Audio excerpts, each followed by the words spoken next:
Next type of reactions that are shown mainly by your aldehyde and ketone are your aldol reactions that are very important class of reactions shown by your aldehyde and ketone. So basically aldol reactions ਕਿਹੜੇ molecules ਦਿੰਦੇ ਨੇ ਤੁਹਾਡੇ ਜਿਨ੍ਹਾਂ ਵਿੱਚ ਤੁਹਾਡਾ ਇੱਕ alpha positions ਤੇ ਇੱਥੇ ਹਾਈਡਰੋਜਨ ਦਾ ਪ੍ਰੈਜ਼ੈਂਟ ਹੋਣਾ ਬਹੁਤ ਹੀ ਜ਼ਿਆਦਾ ਜ਼ਰੂਰੀ ਹੈ alpha hydrogen is must let's suppose take N example of acetaldehyde. Let's suppose we have taken acetaldehyde. Whenever we are going to take its reaction in basic condition or in acidic condition, your product formation will be like beta hydroxy aldehyde or ketone. Beta hydroxy aldehyde or ketone. So you can say that your product is alpha and this is your beta. यहाँ पे जो आपका product form बनता है उसमें क्या है beta hydroxy मतलब बीटा पोजीशन ਤੇ ਤੁਹਾਡਾ अल्कोहल ग्रुप प्रेजेंट है इस करके आप इसमें की बोलते हैं थोड़ा बीटा हाइड्रोक्सी एल्डिहाइड जिस वजह ਨਾਲ ਆਪਾਂ ਇਸ ਨੂੰ ਕੀ ਬੋਲਦੇ ਹਾਂ ਤੁਹਾਡਾ ਐਲਡੋਲ ਰਿਐਕਸ਼ਨ ਵਾਈ ਐਲਡੋਲ ਦੇਖੋ ਐਲਡੋਲ ਜੋ ਹੈ ਉਹ ਤੁਹਾਡੀ ਦੋ ਫੰਕਸ਼ਨੈਲਿਟੀਜ਼ ਤੋਂ ਬਣਿਆ ਹੈ ਪਹਿਲਾ ਐਲਡ ਮਤਲਬ ਐਲਡੀਹਾਈਡ ਓਲ ਦਾ ਮਤਲਬ ਐਲਕੋਹਲ ਤਾਂ ਦੈਟ ਮੀਨਸ ਇਹਦੇ ਵਿੱਚ ਤੁਹਾਡਾ ਜੋ ਐਲਡੋਲ ਰਿਐਕਸ਼ਨ ਹੈ ਉਹਦੇ ਵਿੱਚ ਥੋੜੀ ਦੋ ਫੰਕਸ਼ਨੈਲਿਟੀ ਕਾਰਬੋਨਿਲ ਗਰੁੱਪ ਤੇ ਥੋੜਾ ਇੱਕ ਐਲਕੋਹਲ ਗਰੁੱਪ ਦੀ ਫਾਰਮੇਸ਼ਨ ਹੁੰਦੀ ਹੈ ਪ੍ਰੋਡਕਟ ਦੇ ਵਿੱਚ ਜਿਸ ਕਰਕੇ ਆਪਾਂ ਪ੍ਰੋਡਕਟ ਨੂੰ ਕੀ ਲਿਖਦੇ ਹਾਂ ਤੁਹਾਡਾ ਬੀਟਾ ਹਾਈਡਰੋਕਸੀ ਐਲਡੀਹਾਈਡ ਜਾਂ ਬੀਟਾ ਹਾਈਡਰੋਕਸੀ ਕਾਰਬੋਨਿਲ ਕੰਪਾਊਂਡ ਤਾਂ ਦੇਖੋ ਹੁਣ ਆਪਾਂ ਸਮਝਦੇ ਹਾਂ ਕਿ ਰਿਐਕਸ਼ਨ ਪ੍ਰੋਸੀਡ ਕਿੱਦਾਂ ਹੁੰਦੀ ਹੈ ਐਸਿਡਿਕ ਮੀਡੀਅਮ ਚ ਕਿੱਦਾਂ ਜਾਂਦੀ ਹੈ ਬੇਸਿਕ ਮੀਡੀਅਮ ਦੇ ਵਿੱਚ ਕਿੱਦਾਂ ਪ੍ਰੋਸੀਡ ਹੁੰਦੀ ਹੈ ਆਪਾਂ ਇੱਕ ਇੱਕ ਕਰਕੇ ਦੋਨਾਂ ਦੇ ਮੈਕੈਨਿਜ਼ਮ ਨੂੰ ਇੱਥੇ ਡਿਸਕਸ ਕਰਦੇ ਹਾਂ ਫਸਟ ਆਫ ਆਲ ਆਪਾਂ ਦੇਖਦੇ ਹਾਂ ਬੇਸਿਕ ਮੀਡੀਅਮ ਦੇ ਵਿੱਚ ਮੈਕੈਨਿਜ਼ਮ ਕਿੱਦਾਂ ਪ੍ਰੋਸੀਡ ਹੁੰਦਾ ਹੈ ਆਪਾਂ ਪਹਿਲਾਂ ਬੇਸਿਕ ਮੀਡੀਅਮ ਦੇ ਵਿੱਚ ਚੈੱਕ ਕਰਦੇ ਹਾਂ ਤਾਂ ਦੇਖੋ ਬੇਸ ਯੂਜ਼ ਕਰ ਰਹੇ ਹੋ ਤਾਂ ਬੇਸ ਦਾ ਮੇਨ ਵਰਕ ਕੀ ਹੁੰਦਾ ਹੈ ਟੂ ਅਬਸਟ੍ਰੈਕਟ ਦਾ ਐਸਿਡਿਕ H ਠੀਕ ਹੈ ਬੇਸ ਦਾ ਮੇਨ ਕੰਮ ਕੀ ਹੈ ਪ੍ਰੋਟੋਨ ਨੂੰ ਅਬਸਟ੍ਰੈਕਟ ਕਰਨਾ ਦੇਖੋ ਇਹਦੇ ਵਿੱਚ ਕੀ ਹੋਏਗਾ ਜੋ ਥੋੜੇ ਅਲਫਾ ਪੋਜੀਸ਼ਨ ਤੇ H ਪ੍ਰੈਜ਼ੈਂਟ ਹੈ ਉਹ ਕੀ ਹੋਏਗੀ ਤੁਹਾਡੀ ਐਸਿਡਿਕ ਹੈ ਵਾਈ ਐਸਿਡਿਕ ਕਿਉਂ ਹੈ ਅਗਰ ਦੇਖੋ ਆਪਾਂ ਇੱਥੋਂ H ਨੂੰ ਰਿਮੂਵ ਕਰਵਾ ਦਿੰਨੇ ਹਾਂ by using your base let's suppose in the presence of base ਅਗਰ ਬੇਸ ਨੇ ਤੁਹਾਡਾ ਇਹ ਐਸਿਡਿਕ H ਨੂੰ ਅਬਸਟ੍ਰੈਕਟ ਕਰ ਲੈਂਦਾ ਹੈ ਤਾਂ ਇਸ H ਨੂੰ ਅਬਸਟ੍ਰੈਕਟ ਕਰਨ ਤੋਂ ਬਾਅਦ ਥੋੜਾ ਦੇਖੋ ਜੋ ਬਣਦਾ ਹੈ conjugate base CH2 negative C double bond OH ਇਹ ਜਿਹੜਾ conjugate base ਬਣਦਾ ਹੈ ਇਹ conjugate base ਕੀ ਹੈ ਤੁਹਾਡਾ stable ਹੈ due to resonance ਹੋਣ ਕਰਕੇ ਇਹ conjugate base ਤੁਹਾਡਾ ਕੀ ਹੈ stable ਨੈਕਸਟ ਦੇਖੋ ਇਹਦੇ ਵਿੱਚ ਕੀ ਹੁੰਦਾ ਹੈ ਜੋ ਤੁਹਾਡਾ ਇਹ conjugate base ਬਣਿਆ ਹੈ CH2 ਨੈਗੇਟਿਵ ਉਹ ਐਜ਼ ਅ ਨਿਊਕਲੀਓਫਾਈਲ ਬਿਹੇਵ ਕਰੇਗਾ ਤੇ ਤੁਹਾਡੇ ਦੂਸਰੇ ਮੋਲੀਕਿਊਲ ਆਫ ਐਸੀਟੈਲਡੀਹਾਈਡ ਦੇ ਕਾਰਬੋਨਿਲ ਕਾਰਬਨ ਤੇ ਕੀ ਕਰੇਗਾ ਅਟੈਕ ਕਰੇਗਾ ਦੇਖੋ ਜੋ ਇੱਥੇ CH2 ਨੈਗੇਟਿਵ ਹੈ that will attack on your carbonyl carbon of another molecule of acetaldehyde ਤੇ ਇੱਥੇ ਦੇਖੋ ਥੋੜਾ ਪ੍ਰੋਡਕਟ ਫਾਰਮੇਸ਼ਨ ਕੀ ਬਣੇਗਾ ਦੇਖੋ ਇੱਥੇ ਕੀ ਹੈ CH3 CH O ਤੇ ਕੀ ਆਏਗਾ negative charge that will abstract the proton from your water ਦੇਖੋ ਇਸ ਕਾਰਬਨ ਤੇ ਅਟੈਕ ਕੌਣ ਕਰ ਰਿਹਾ ਤੁਹਾਡਾ CH2 ਗਰੁੱਪ ਤੇ CH2 ਗਰੁੱਪ ਦੇ ਨਾਲ ਕੀ ਲੱਗਿਆ ਹੋਇਆ ਤੁਹਾਡਾ C ਡਬਲ ਬੌਂਡ OH ਤਾਂ ਤੁਸੀਂ ਦੇਖ ਸਕਦੇ ਹੋ ਇਸ ਤਰ੍ਹਾਂ ਇੱਥੇ ਜੋ ਤੁਹਾਡਾ ਪ੍ਰੋਡਕਟ ਦੀ ਫਾਰਮੇਸ਼ਨ ਹੋਈ ਹੈ that is your beta hydroxy aldehyde ਤਾਂ ਇਸ ਤਰ੍ਹਾਂ ਤੁਸੀਂ ਪ੍ਰੋਡਕਟ ਨੂੰ ਫਾਰਮ ਕਰਨਾ ਹੈ ਇਨ ਬੇਸਿਕ ਮੀਡੀਅਮ ਤਾਂ ਜੋ ਆਪਾਂ ਹੁਣ ਇੱਥੇ ਮੈਕੈਨਿਜ਼ਮ ਸਿੱਖਿਆ ਹੈ ਇਹ ਬੇਸਿਕ ਮੀਡੀਅਮ ਦੇ ਵਿੱਚ ਹੈ ਲੈਟਸ ਸਪੋਜ਼ ਹੁਣ ਦੇਖੋ ਅਗਰ ਐਸਿਡਿਕ ਮੀਡੀਅਮ ਹੈ ਤਾਂ ਆਪਾਂ ਐਸਿਡਿਕ ਮੀਡੀਅਮ ਦੇ ਵਿੱਚ ਕਿੱਦਾਂ ਮੈਕੈਨਿਜ਼ਮ ਕਰਾਂਗੇ in acidic medium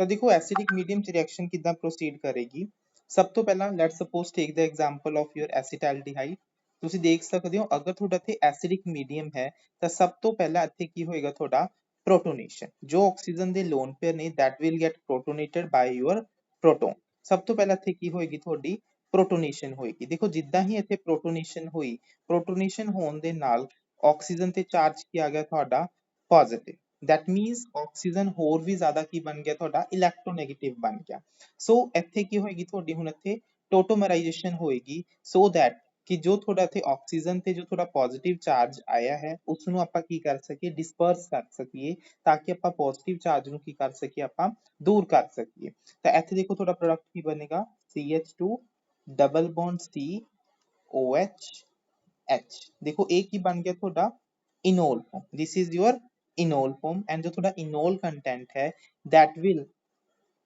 ਜਨਰੇਟ ਕੀ ਕਰ ਸਕਦਾ ਹੈ ਤੁਹਾਡਾ ਇੱਥੇ ਕੀਟੋ ਫਾਰਮ। ਤਾਂ ਦੇਖੋ ਇੱਥੇ ਆਪਾਂ ਕਾਹਦੇ ਵਿੱਚ ਕਨਵਰਟ ਕਰ ਸਕਦੇ ਹਾਂ ਇਸ ਨੂੰ, ਇੱਥੇ ਕੀ ਬਣ ਜਾਏਗਾ ਤੁਹਾਡਾ CH2 negative carbon double bond OH O ਤੇ ਪੋਜ਼ਿਟਿਵ ਚਾਰਜ, ਇੱਥੇ ਕੀ ਆ ਜਾਏਗਾ ਤੁਹਾਡਾ H। ਤਾਂ ਦੇਖੋ ਜੋ ਹੁਣ ਤੁਹਾਡੇ ਕੋਲ ਆਹ ਚੀਜ਼ ਬਣੀ ਹੈ, ਇੱਥੇ ਜੋ ਕਾਰਬਨ ਤੇ ਨੈਗੇਟਿਵ ਚਾਰਜ ਜਨਰੇਟ ਹੋਇਆ ਹੈ that will act as your nucleophile for the other molecule of your acetaldehyde। अगर मैं ਇੱਥੇ ਤੁਹਾਡਾ ਦੂਸਰਾ ਮੋਲੀਕਿਊਲ ਐਸੀਟਲਡੀਹਾਈਡ ਦਾ ਲੈਣਾ ਹਾਂ ਤਾਂ ਇੱਥੇ ਦੇਖੋ ਹੁਣ ਕੀ ਹੋਏਗਾ ਕਿ ਜੋ ਕਾਰਬਨ ਤੇ 네ਗੇਟਿਵ ਚਾਰਜ ਹੈ that will attack on your carbonyl carbon ਤੇ ਬੌਂਡ ਸ਼ਿਫਟਿੰਗ ਇਸ ਤਰ੍ਹਾਂ ਅਕਰ ਹੋਏਗੀ ਤੇ ਜੋ ਤੁਹਾਡਾ ਡਿਜ਼ਾਇਰਡ ਪ੍ਰੋਡਕਟ ਹੈ ਦੇਖੋ ਕਿਵੇਂ ਬਣੇਗਾ। ਦੇਖੋ ਇੱਥੇ CH3 ਹੈ, ਕਾਰਬਨ ਦੇ ਨਾਲ ਹਾਈਡਰੋਜਨ ਹੈ, ਨਾਲ ਆਕਸੀਜਨ ਤੇ 네ਗੇਟਿਵ ਚਾਰਜ ਆਏਗਾ that will abstract this hydrogen ਤੇ ਇੱਥੇ ਕੀ ਬਣ ਜਾਏਗਾ ਤੁਹਾਡਾ OH। ਇਸ ਕਾਰਬਨ ਤੇ ਅਟੈਕ ਕੌਣ ਕਰ ਰਿਹਾ ਤੁਹਾਡਾ CH2 ਦੇ ਨਾਲ ਕੀ ਹੈ ਤੁਹਾਡਾ C ਡਬਲ ਬੌਂਡ OH। ਤਾਂ ਤੁਸੀਂ ਦੇਖ ਸਕਦੇ ਹੋ ਇੱਥੇ ਵੀ ਪ੍ਰੋਡਕਟ ਤੁਹਾਡਾ ਕੀ ਬਣ ਰਿਹਾ ਹੈ ਬੀਟਾ hydroxy aldehyde. that means product ਦੋਨਾਂ ਵਿੱਚ ਸੇਮ ਹੀ ਬਣੇਗਾ। ਮੈਕੈਨਿਜ਼ਮ that means ਜੋ ਤੁਹਾਡੀ ਐਲਡੋਲ ਰਿਐਕਸ਼ਨ ਹੈ ਉਹ ਐਸਿਡਿਕ ਮੀਡੀਅਮ ਦੇ ਵਿੱਚ ਵੀ ਹੋ ਸਕਦੀ ਹੈ ਤੇ ਤੁਹਾਡੀ ਬੇਸਿਕ ਮੀਡੀਅਮ ਦੇ ਵਿੱਚ ਵੀ ਪ੍ਰੋਸੀਡ ਹੋ ਸਕਦੀ ਹੈ। ਰਿਕੁਆਇਰਡ ਕੰਡੀਸ਼ਨ ਕੀ ਹੈ ਐਲਡੋਲ ਰਿਐਕਸ਼ਨ ਹੋਣ ਦੇ ਲਈ ਕਿ ਇੱਥੇ ਤੁਹਾਡੇ ਕੋਲ ਕੀ ਪ੍ਰੈਜ਼ੈਂਟ ਹੋਣਾ ਚਾਹੀਦਾ ਹੈ ਤੁਹਾਡਾ ਅਲਫਾ ਹਾਈਡਰੋਜਨ ਦੀ ਪ੍ਰੈਜ਼ੈਂਸ ਮਸਟ ਹੈ, ਕਿਉਂਕਿ ਤੁਸੀਂ ਦੇਖ ਸਕਦੇ ਹੋ ਐਸਿਡਿਕ ਮੀਡੀਅਮ ਲੈ ਲਓ ਚਾਹੇ ਤੁਸੀਂ ਬੇਸਿਕ ਮੀਡੀਅਮ ਚ ਰਿਐਕਸ਼ਨ ਕਰਵਾ ਰਹੇ ਹੋ ਦੋਨਾਂ ਵਿੱਚ ਹੀ ਤੁਹਾਡਾ ਅਲਫਾ ਹਾਈਡਰੋਜਨ ਇੱਕ ਰੋਲ ਪਲੇ ਕਰਦਾ ਹੈ ਆਪਣਾ। ਉਸ ਤੋਂ ਬਾਅਦ ਦੇਖੋ ਇੱਥੇ ਆਪਾਂ ਕੀ ਲਿੱਤਾ ਹੈ ਐਲਡੀਹਾਈਡ ਲਿੱਤਾ ਹੈ। ਸੇਮ ਪ੍ਰੋਸੈਸ ਤੁਸੀਂ ਪ੍ਰੋਸੀਡ ਕਰ ਸਕਦੇ ਹੋ ਫॉर ਯੂਅਰ ਕੀਟੋਨ। ਅਗਰ ਮੰਨ ਲਓ ਮੈਂ ਇੱਥੇ ਕੀ ਲੈ ਲੈਣਾ ਤੁਹਾਡਾ ਐਸੀਟੋਨ ਲੈ ਲੈਣੇ ਆ let's suppose CH3 C double bond O CH3। ਤਾਂ ਇੱਥੇ ਵੀ ਰਿਐਕਸ਼ਨ ਚਾਹੇ ਤੁਸੀਂ ਐਸਿਡਿਕ ਮੀਡੀਅਮ ਚ ਕਰਵਾਓ ਚਾਹੇ ਤੁਸੀਂ ਬੇਸਿਕ ਮੀਡੀਅਮ ਦੇ ਵਿੱਚ ਕਰਵਾਓ ਪ੍ਰੋਡਕਟ ਇੱਥੇ ਕੀ ਫਾਰਮ ਹੋਏਗਾ ਤੁਹਾਡਾ ਬੀਟਾ ਹਾਈਡਰੋਕਸੀ ਐਲਡੀਹਾਈਡ। ਬੀਟਾ ਹਾਈਡਰੋਕਸੀ ਐਲਡੀਹਾਈਡ ਜਾਂ ਤੁਹਾਡਾ ਕੀਟੋਨ ਦੀ ਫਾਰਮੇਸ਼ਨ ਇੱਥੇ ਹੋ ਸਕਦੀ ਹੈ। ਤਾਂ ਦੇਖੋ ਇੱਥੇ ਕੀ ਹੋਏਗਾ ਕਾਰਬਨ ਦੇ ਨਾਲ ਕੀ ਲੱਗਿਆ ਹੋਇਆ ਤੁਹਾਡਾ CH3, ਆਹ ਜੋ ਡਬਲ ਬੌਂਡ ਹੈ ਇੱਕ OH ਵਿੱਚ ਕਨਵਰਟ ਹੋ ਜਾਏਗਾ। ਨੈਕਸਟ ਵਾਲਾ ਤੁਹਾਡਾ CH2 C double bond O CH3। ਤਾਂ ਇੱਥੇ ਤੁਹਾਡੇ ਕੋਲ ਦੇਖੋ ਕੀ ਬਣੇਗਾ ਤੁਹਾਡੇ ਕੋਲੇ ਬੀਟਾ ਹਾਈਡਰੋਕਸੀ ਕੀਟੋਨ। ਮੈਕੈਨਿਜ਼ਮ ਬਿਲਕੁਲ ਸੇਮ ਰਹੇਗਾ। ਸਭ ਤੋਂ ਪਹਿਲੇ ਸਟੈਪ ਦੇ ਵਿੱਚ ਅਗਰ ਬੇਸਿਕ ਮੀਡੀਅਮ ਚ ਕਰਵਾਣੇ ਹੋ ਐਸਿਡਿਕ H ਜਾਏਗਾ, ਐਸਿਡਿਕ H ਜਾਣ ਦੇ ਨਾਲ ਜੋ ਤੁਹਾਡਾ ਇੱਥੇ ਕਾਰਬਨ ਤੇ 네ਗੇਟਿਵ ਚਾਰਜ ਜਨਰੇਟ ਹੋਏਗਾ that will attack the another molecule of your acetone to form the your beta hydroxy ketone। ਤਾਂ ਦੇਖੋ ਇਹਦੇ ਵਿੱਚ ਹੁਣ ਧਿਆਨ ਰੱਖਣ ਵਾਲੀ ਬਸ ਬੇਸਿਕਲੀ ਗੱਲ ਇਹ ਹੈ ਕਿ ਇੱਥੇ ਆਪਾਂ ਜੋ ਵੀ ਮੋਲੀਕਿਊਲਸ ਲੈ ਰਹੇ ਹਾਂ ਜੋ ਤੁਹਾਡੇ ਦੋ ਮੋਲੀਕਿਊਲਸ ਲੈ ਰਹੇ ਹਾਂ ਬਿਲਕੁਲ ਸੇਮ ਲੈ ਰਹੇ ਹਾਂ ਆਇਡੈਂਟੀਕਲ ਮੋਲੀਕਿਊਲਸ ਦੇ ਵਿੱਚ ਰਿਐਕਸ਼ਨ ਆਪਾਂ ਕੀ ਕਰਵਾ ਰਹੇ ਹਾਂ ਇੱਥੇ ਕਰਵਾ ਰਹੇ ਹਾਂ। ਬਟ ਇਫ ਆਪਾਂ ਇੱਕ ਮੋਲੀਕਿਊਲ ਡਿਫਰੈਂਟ ਲੈ ਲਈਏ ਤੇ ਦੂਸਰਾ ਮੋਲੀਕਿਊਲ ਡਿਫਰੈਂਟ ਲੈ ਲਈਏ ਲੈਟਸ ਸਪੋਜ਼ ਕਿ ਤੁਸੀਂ ਇੱਥੇ ਜੋ ਰਿਐਕਸ਼ਨ ਕਰਵਾ ਰਹੇ ਹੋ ਉਹ ਤੁਸੀਂ ਕਰਵਾ ਰਹੇ ਹੋ ਐਸੀਟਲਡੀਹਾਈਡ ਦੀ ਵਿਦ ਕੀਟੋਨ ਕਰਵਾ ਰਹੇ ਹੋ ਤਾਂ ਇੱਥੇ ਦੇਖੋ ਹੁਣ ਪ੍ਰੋਡਕਟ ਕੀ ਫਾਰਮ ਹੋਣਗੇ। ਤਾਂ ਦੇਖੋ ਮੈਂ ਲੈਟ ਸਪੋਜ਼ ਮੈਂ ਬੇਸਿਕ ਕੰਡੀਸ਼ਨ ਚ ਹੀ ਗੱਲ ਕਰ ਲੈਂਦੀ ਹਾਂ। ਤਾਂ ਦੇਖੋ ਆਪਾਂ ਇੱਥੇ ਦੋ ਪੋਸਿਬਿਲਿਟੀਜ਼ ਨੇ।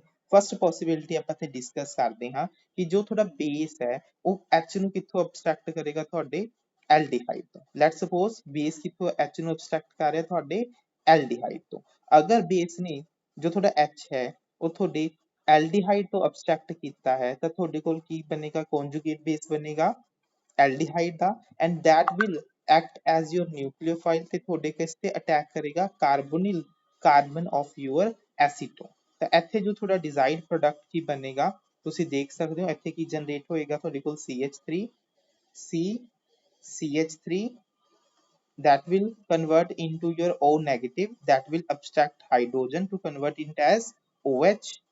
ਨਾਲ ਗਰੁੱਪ ਕੀ ਆ ਕੇ ਅਟੈਚ ਹੋ ਰਿਹਾ ਤੁਹਾਡਾ CH2 C double bond OH। ਤਾਂ ਤੁਹਾਡੇ ਕੋਲ ਅਗਰ ਇੱਥੇ ਜੋ ਐਸਿਡਿਕ H ਹੈ ਉਹ ਅਗਰ ਐਲਡੀਹਾਈਡ ਤੋਂ ਰਿਮੂਵ ਹੋ ਰਿਹਾ ਹੈ ਤਾਂ ਪ੍ਰੋਡਕਟ ਇਸ ਤਰ੍ਹਾਂ ਦਾ ਤੁਹਾਡੇ ਕੋਲ ਫਾਰਮ ਹੋਏਗਾ। that means ਤੁਹਾਡੇ ਕੋਲ ਇੱਥੇ ਕੀ ਬਣੇਗਾ ਬੀਟਾ hydroxy aldehyde.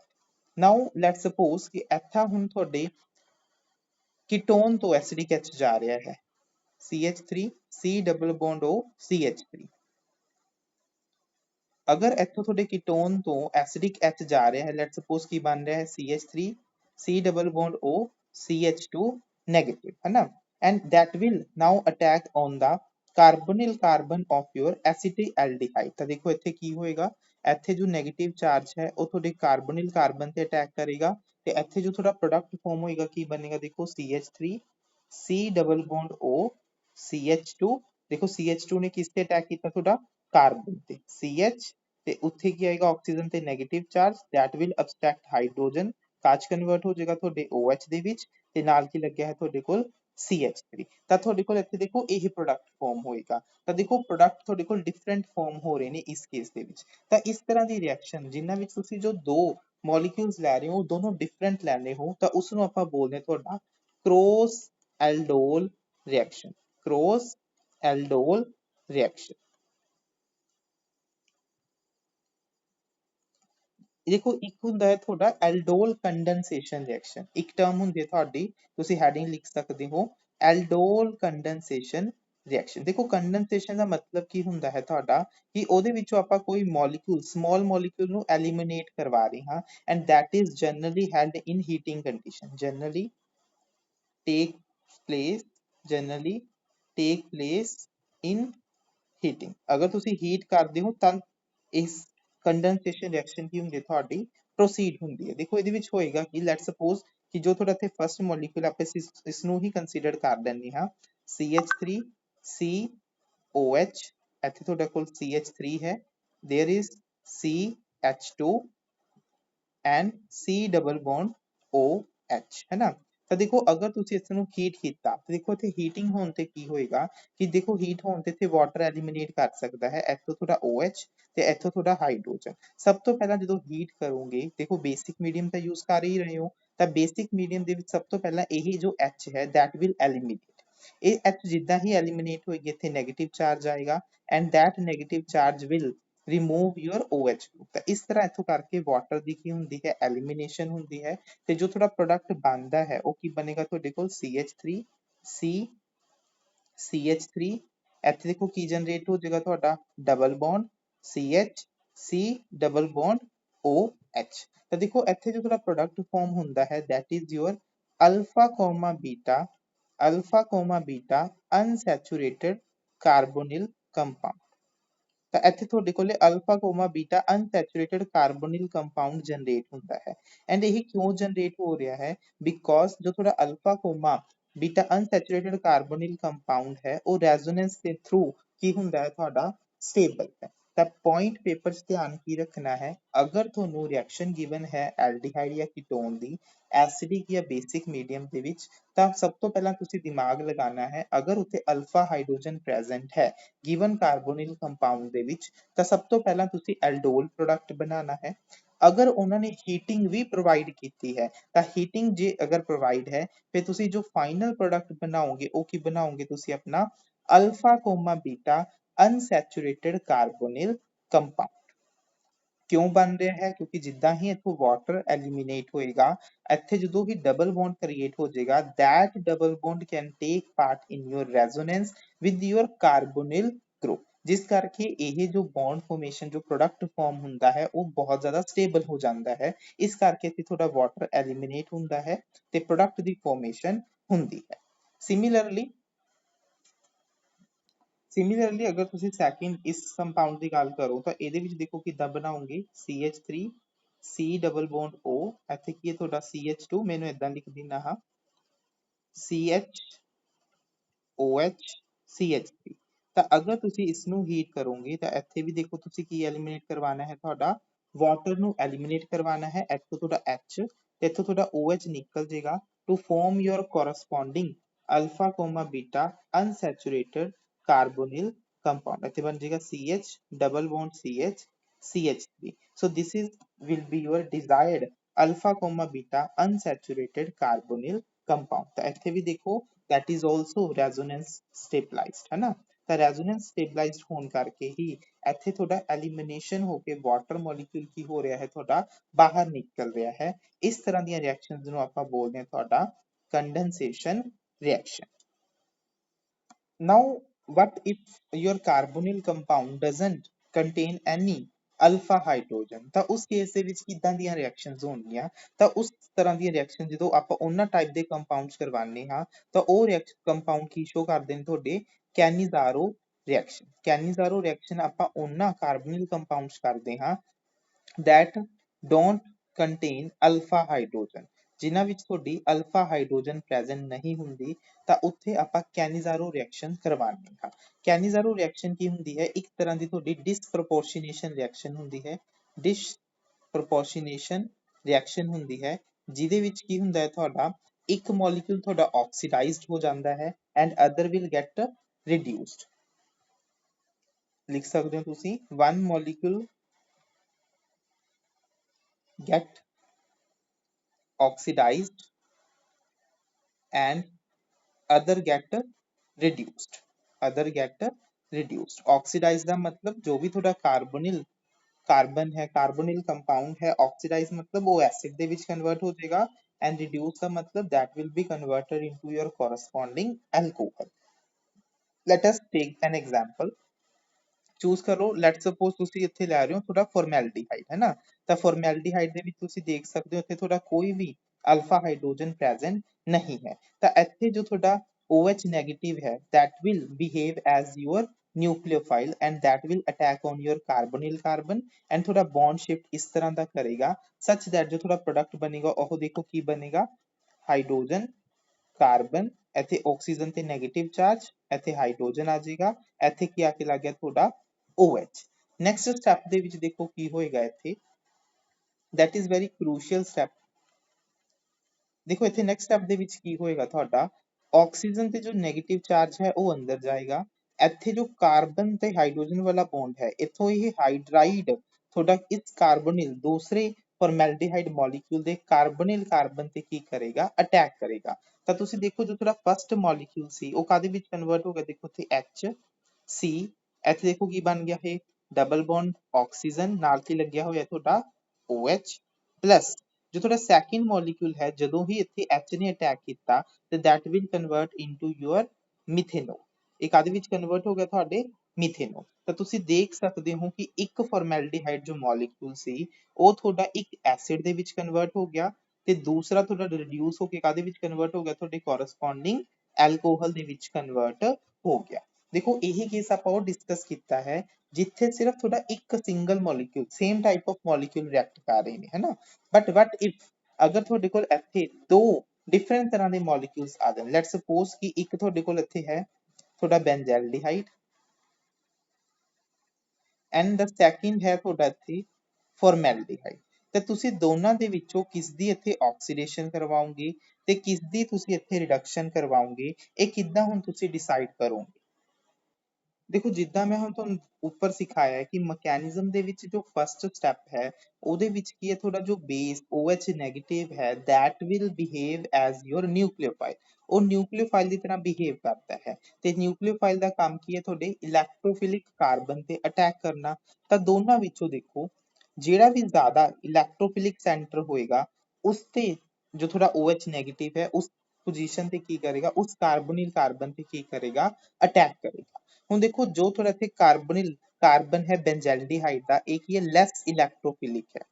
This is your lace electrophilic. Reason ਕੀ ਹੈ, ਕਿਉਂਕਿ ਇੱਥੇ ਜੋ ਤੁਹਾਡਾ ਬੈਂਜ਼ੀਨ ਦਾ ਨਾਲ ਜੋ ਕਾਰਬੋਨਿਲ ਗਰੁੱਪ ਅਟੈਚਡ ਹੈ ਉਹ ਰੈਜ਼ੋਨੈਂਸ ਦੇ ਵਿੱਚ ਪਾਰਟਿਸਿਪੇਟ ਕਰਦਾ ਹੈ। ਰੈਜ਼ੋਨੈਂਸ ਦੇ ਵਿੱਚ ਪਾਰਟਿਸਿਪੇਟ ਕਰਨ ਕਰਕੇ ਇਸ ਦੀ ਜੋ ਇਲੈਕਟ੍ਰੋਫਿਲਿਸਿਟੀ ਹੈ ਉਹ ਕੁਝ ਹੱਦ ਤੱਕ ਕੀ ਹੋ ਜਾਂਦੀ ਹੈ, ਡਿਕਰੀਜ਼ ਕਰ ਜਾਂਦੀ ਹੈ। ਇਸ ਦੀ ਜੋ ਇਲੈਕਟ੍ਰੋਫਿਲਿਸਿਟੀ ਹੈ ਕੁਝ ਹੱਦ ਤੱਕ ਡਿਕਰੀਜ਼ ਕਰ ਜਾਂਦੀ ਹੈ। ਇਹ ਡਬਲ ਬੌਂਡ ਕਰੈਕਟਰ ਨੂੰ ਅਕਵਾਇਰ ਕਰ ਲੈਂਦਾ ਹੈ।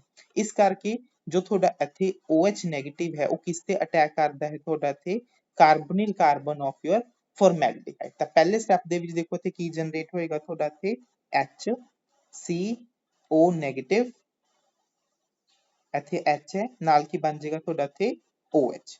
ਤਾਂ ਦੇਖੋ ਹੁਣ ਨੈਕਸਟ ਸਟੈਪ ਦੇ ਵਿੱਚ ਕੀ ਹੋਏਗਾ ਕਿ ਇੱਥੇ ਨੈਗੇਟਿਵ ਚਾਰਜ ਅੰਦਰ ਆਏਗਾ, ਇੱਥੇ ਜੋ ਤੁਹਾਡਾ ਹਾਈਡਰਾਈਡ ਹੈ ਜਨਰੇਟ ਹੋਏਗਾ that will attack on your carbonyl carbon of your benzaldehyde carbon। ਤਾਂ ਇੱਥੇ ਕੀ ਹੋਏਗਾ, ਕਾਰਬੋਨਿਲ ਕਾਰਬਨ ਤੇ ਅਟੈਕ ਕਰੇਗਾ ਬੈਂਜ਼ੈਲਡੀਹਾਈਡ ਤੇ and that will reduce to your corresponding benzyl alcohol। so that means ਇੱਥੇ ਜੋ ਤੁਹਾਡਾ ਬੈਂਜ਼ੈਲਡੀਹਾਈਡ ਦਾ ਜੋ ਮੋਲੀਕਿਊਲ ਹੈ ਉਹ ਤੁਹਾਡੇ ਬੈਂਜ਼ਾਈਲ ਅਲਕੋਹਲ ਵਿੱਚ ਕਨਵਰਟ ਹੋ ਜਾਏਗਾ and your formaldehyde ਜੋ molecule ਹੈ that convert into your corresponding formic acid।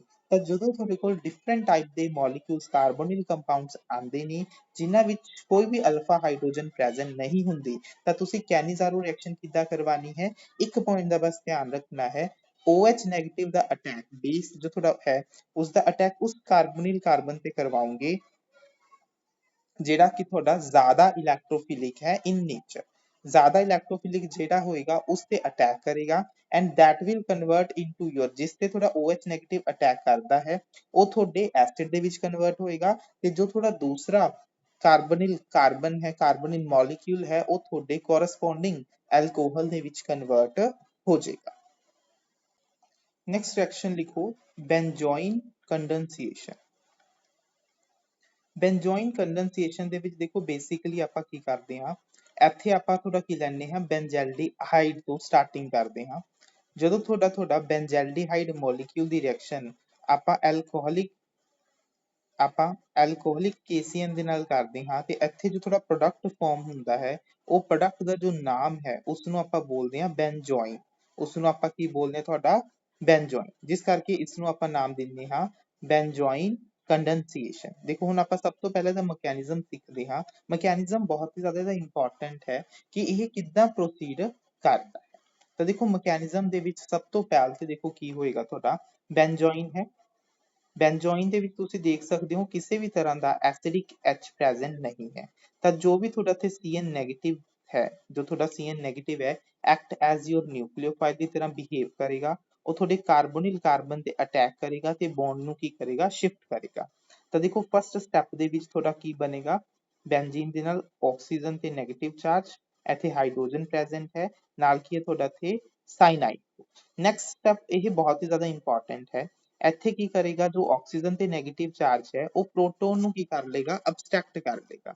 ਉਹ ਕੀ ਕਰੇਗਾ, ਤੁਹਾਡੇ ਪ੍ਰੋਟੋਨ ਨੂੰ ਇੱਥੇ ਜੋ ਕਾਰਬਨ ਦੇ ਨਾਲ ਅਟੈਚਡ ਹੈ ਉਸ ਨੂੰ ਅਬਸਟ੍ਰੈਕਟ ਕਰ ਲੇਗਾ। ਦੇਖੋ ਇਹ ਜੋ ਹੁਣ ਇੱਥੇ ਰੀਜ਼ਨ ਹੈ ਇਸ ਨੂੰ ਅਬਸਟ੍ਰੈਕਟ ਕਰਨ ਦਾ, ਬਹੁਤ ਹੀ ਜ਼ਿਆਦਾ ਇੰਪੋਰਟੈਂਟ ਹੈ, ਸਮਝਣ ਵਾਲਾ ਪੁਆਇੰਟ ਹੈ। ਦੇਖੋ ਜਦੋਂ ਹੀ ਇਸਨੇ ਪ੍ਰੋਟੋਨ ਨੂੰ ਅਬਸਟ੍ਰੈਕਟ ਕੀਤਾ, ਕਾਰਬਨ ਤੇ ਚਾਰਜ ਕੀ ਆ ਗਿਆ ਤੁਹਾਡਾ ਨੈਗੇਟਿਵ।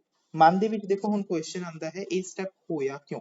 ਦੇਖੋ ਇਹ ਸਟੈਪ ਹੋਣ ਦਾ ਜੋ ਰੀਜ਼ਨ ਹੈ ਉਹ ਕੀ ਹੈ ਕਿ ਜਿੱਦਾਂ ਹੀ ਇੱਥੇ ਕਾਰਬਨ ਤੇ ਨੈਗੇਟਿਵ ਚਾਰਜ ਆਇਆ, that is your resonance stabilize। ਦੇਖੋ ਕੀ ਹੈ, ਤੁਹਾਡੇ ਰੈਜ਼ੋਨੈਂਸ ਦੇ ਵਿੱਚ ਕੀ ਹੈ, ਉਹ ਤੁਹਾਡਾ ਸਟੇਬਲ ਹੈ। ਇਸ ਕਰਕੇ ਇੱਥੇ ਜੋ ਤੁਹਾਡਾ ਆਕਸੀਜਨ ਨੈਗੇਟਿਵ ਚਾਰਜ ਹੈ ਉਹ ਤੁਹਾਡੇ ਕਾਰਬਨ ਦੇ ਹਾਈਡਰੋਜਨ ਨੂੰ ਅਬਸਟ੍ਰੈਕਟ ਕਰ ਲੈਂਦਾ ਹੈ, ਕਿਉਂਕਿ ਉਸ ਨਾਲ ਅਬਸਟ੍ਰੈਕਟ ਕਰਨ ਦੇ ਨਾਲ ਕੀ ਹੋ ਰਿਹਾ, ਤੁਹਾਡਾ ਰੈਜ਼ੋਨੈਂਸ ਦੇ ਵਿੱਚ ਨਾਲੋਂ ਕੀ ਹੋ ਰਿਹਾ ਹੈ, ਸਟੇਬਲ ਹੋ ਰਿਹਾ ਹੈ। ਤਾਂ ਦੇਖੋ ਹੁਣ ਜੋ ਇੱਥੇ ਕਾਰਬਨ ਤੇ ਨੈਗੇਟਿਵ ਚਾਰਜ ਜਨਰੇਟ ਹੋਇਆ ਹੈ, that will act as your nucleophile for your another molecule of your benzaldehyde।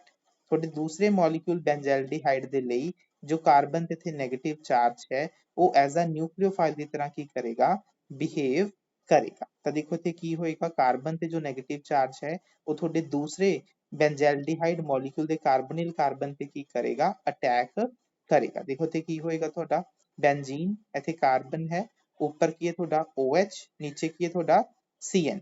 Negative ਜੋ ਚਾਰਜ ਹੈ ਕਾਰਬਨ ਨੇ ਕਿਸ ਤੇ ਅਟੈਕ ਕੀਤਾ, ਤੁਹਾਡੇ ਕਾਰਬੋਨਿਲ ਕਾਰਬਨ ਤੇ, ਇੱਥੇ ਆਕਸੀਜਨ ਤੇ ਚਾਰਜ ਕਿਹਾ ਜਾਏਗਾ ਨੈਗੇਟਿਵ, ਤੇ ਨਾਲ ਤੁਹਾਡਾ ਕੀ ਅਟੈਚਡ ਹੈ ਇੱਥੇ ਤੁਹਾਡਾ ਬੈਂਜ਼ੀਨ। ਨੈਕਸਟ ਸਟੈਪ ਦੇ ਵਿੱਚ ਦੇਖੋ ਹੁਣ ਕੀ ਹੋਏਗਾ, ਆਕਸੀਜਨ ਤੇ ਜੋ ਨੈਗੇਟਿਵ ਚਾਰਜ ਹੈ ਉਹ ਤੁਹਾਡੇ ਇਸ ਵਾਲੇ ਪ੍ਰੋਟੋਨ ਨੂੰ ਕੀ ਕਰ ਲੇਗਾ, ਅਬਸਟ੍ਰੈਕਟ ਕਰ ਲੇਗਾ।